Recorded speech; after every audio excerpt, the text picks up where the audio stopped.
It's the Raro Lae show now. Every time she come out, I'm like a code. She always get the show and always get this interview. I cannot get enough of her. I'm watching part two. Everything that's going on lately. She be Raro Lae. It's the Raro Lae show now. Hey, what's up? It's your girl Raro Lae, and right now I am with the bodies. Of course. Falz. Falz is the bad guy. Or is it bad the Falz guy? I went. You will understand. Okay, yeah, inside joke. But I am so happy to be interviewing you right now. Like yesterday, you absolutely killed the show. Like it was hot. It was dope. Like it was absolutely fantabulous. I think I just made up a word. But you're on tour right now. This is your first US tour. How has it been so far? So wonderful. So much emotion as you can tell from the sounding of my voice. I'm getting closer to a Davido kind of a texture in my voice sound.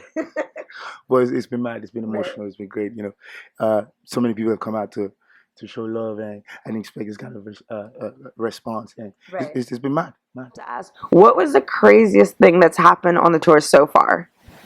Like, I've heard some crazy things. There was a fight. What's that? I think it was Chicago. What was it? Chicago. That was a bit of a physical stuff. I cannot give too much detail concerning that, but it was a very, very eventful night. Yeah. So I have to ask you, what is going on? Like, I know you just dropped a song, but are you going to be dropping an album, an EP? What's going on? What's happening in the future? Yeah, of course. You know, first bad guy never stops. First bad guy continue to bring that heat. Understand? We need to sprinkle it on their head, just like this. So in the nearest future, toward the end of this year, my third solo album will be dropping. So watch out. You have this particular art. Like, a lot of times, like, artists aren't able to have multiple talents at one time, but it's as if like you're literally hilarious, like you're so hilarious, but then you're actually an extremely talented artist as well. How do you balance like comedy and being an artist at the same time? It's good. It's anointing. He just dropped it on my head. Understand? It's not really my intention initially. I just wish to express myself on constantly basis. Right. Understand? And then by the way that people do perceive it, it's okay. This guy appears to be a lunatic, but it's just a misjudgment. Normally, I'm a nice person. I don't get lunatic. I just get like you're funny. Like you're funny, and then you're extremely talented as an artist. Well, like, and you incorporate the comedy into your music. Yeah. Very compulsory. We need to mix it up. Yeah. That blend, that fusion. I think that's what makes Falz the bad guy as a brand. Right. Yeah. So, I want to talk about chemistry a little bit. Okay. So, with chemistry, you know, see me had a lot of chemistry in the album. Yeah, that's correct. Yes.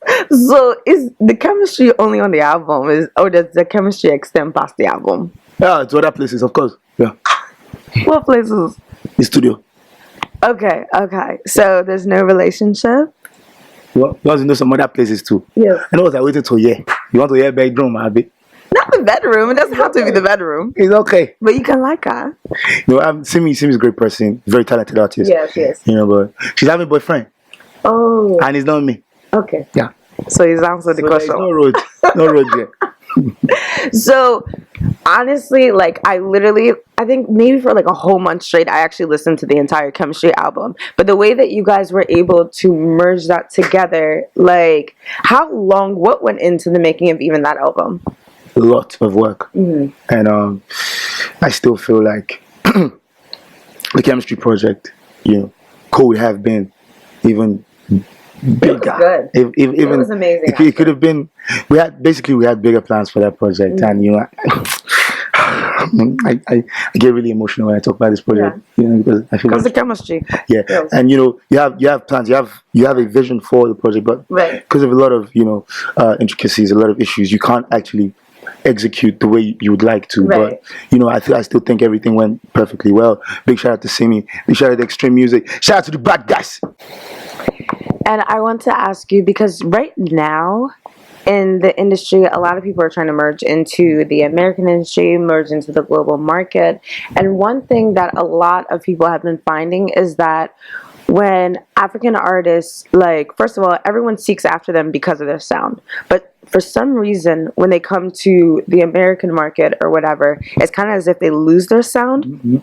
So what do you have to say about that? And what do you have to say about essentially keeping that sound and keeping to your culture and everything? Because it's like, we don't, Afrobeat artists, we don't want to hear reggae sound. Like, and I feel like to merge into the American market, a lot of times people feel as if they have to go with that reggae sound, but that's not what they were sought after, but somehow they kind of change it. So what do you think about that? I think it's feel among mentality. Understand? Anytime that you are in a new environment, you believe that you need to adapt.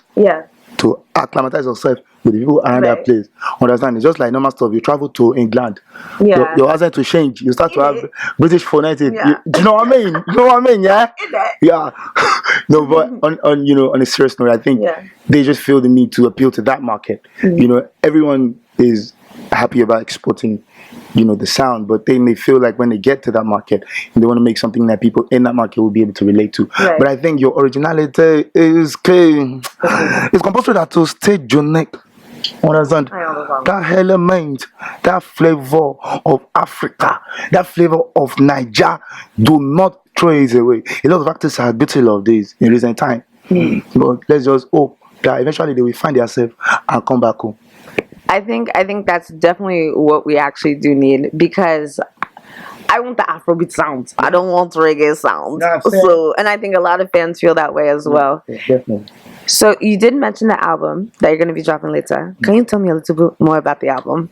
At this moment, I cannot reveal some stuff. Understand? Because my guy at the top may say it's another thing in the future time. So by this moment, I just need to reduce the volume of the thing that I'm saying. So I'll just leave it there. So you're not going to tell me like who you're going to collaborate with, what's going on, what type of vibe the album's going to have? I'm going to be collaborating with musicians, male and female musicians. That's it for now. Okay. I'm going to also be working with producer. I'm also going to be recording in a studio. Okay. Yeah. Okay. Not a kitchen, in a studio. All right then. Yeah. So prior to the album, are you going to be dropping any singles? Of course, definitely. This year already, you getting weight on top. Getting baby boy for life. Yeah, this kind of industry, this kind of a recent moment, attention span is so short on the general public. So you need to stay in tune. Everybody need to hear your stuff, and as an artist, as a bad guy, I need to show them I'm having it. Yeah. Okay. So non-stop fire. So let's step away from the music just for a second. So what does Falz do to calm down? To what are your essentially your hobbies, your pastimes? Like, what do you do when you're not doing music? Like, what's your favorite thing to do? I do consume prohibited products, some hard drug and stuff. No, you do not. I'm joking. I know you're joking. They are washing. And the earlier is washing. No, that was a joke. Definitely a joke. I play football. Okay. I mean, are you good? What position do you play? I don't mean American football, soccer. Like you Americans say soccer. Yeah, and I think I'm quite a super player in that area.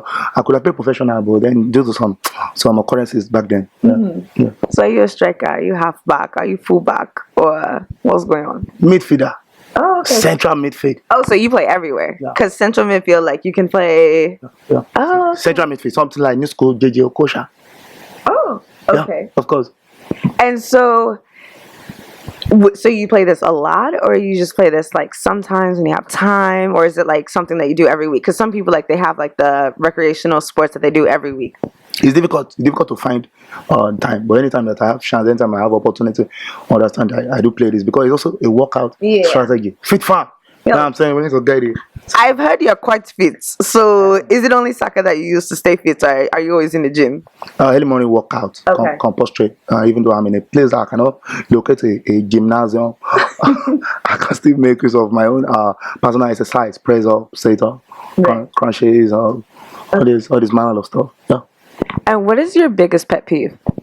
Pet peeve, pet peeve, something that do disgust me. Dishonesty, property, Yeah. property. Yeah. I think that's a lot of people's pet peeves. Yeah. Yeah. Just be you, just be real, man. Right. Just be transparent, black and white. Let me see your true color. Understand? That's it. So only one pet peeve. For now, that's the strongest one. No, that makes sense. So we've talked about upcoming album that's going to be happen. We've talked about you're going to be releasing singles and stuff.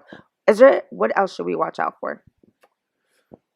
Just well, obviously, I'm a actor as well, so I'm Yeah. gonna be featuring in some film projects. Oh, nice. Yeah, in the near future. Okay. And just we're just here to entertain, a lot more entertainment. Fans bad guys here. I'm on fire. I'm on fire. I'm on fire. And I'm going to wrap it up with this, but I honestly, it's a skill to actually be able to do skits and everything. Like, it actually goes a lot into it. Like, people don't actually realize how much goes into it and how much filming goes into it, writing the script and everything that's happening. What is your process when you're doing this? You have to enter the moment. Understand? You need to conceptualize the idea in your head. Generally speaking, on constantly basis, they do drop it from heaven. Oh. Of course, higher forces they Yeah. drop it in my head. Yeah. So anytime I receive it like that, my body shake. You get? Yeah. So I then contact people that can able to bring it to life. Right. Then we do schedule, we do structure the plan of how we can bring it to life, and then eventually, that's the process. Yeah. So, no, that's actually like really dope. But like, we don't have time, but I would have asked you if you could act out the skits bolt or like the process of it. But maybe next time. Maybe next time. So, real quick, you have your fans, but for the people that may not know where to reach you on the different social media, what are your social medias? Where can they find your pages? That's bad guy. Contact me on the social media, on the Snapchat, on Instagram, and on Twitter at Falz the Bad Guy. FALZTHEBAHDGUY. Same thing on those three. Yeah. And then on Facebook, FALZ. Feel free to dive in my DM. I receive it with open arms. So you heard him. He said dive in the DM. He receives it with open arms. Open arms. So thank you so much for coming on my show. I enjoyed your show. It was dope. It's been the Raro Lae show with Falz the Bad Guy. This interview, I cannot get enough of her. I'm watching part 2.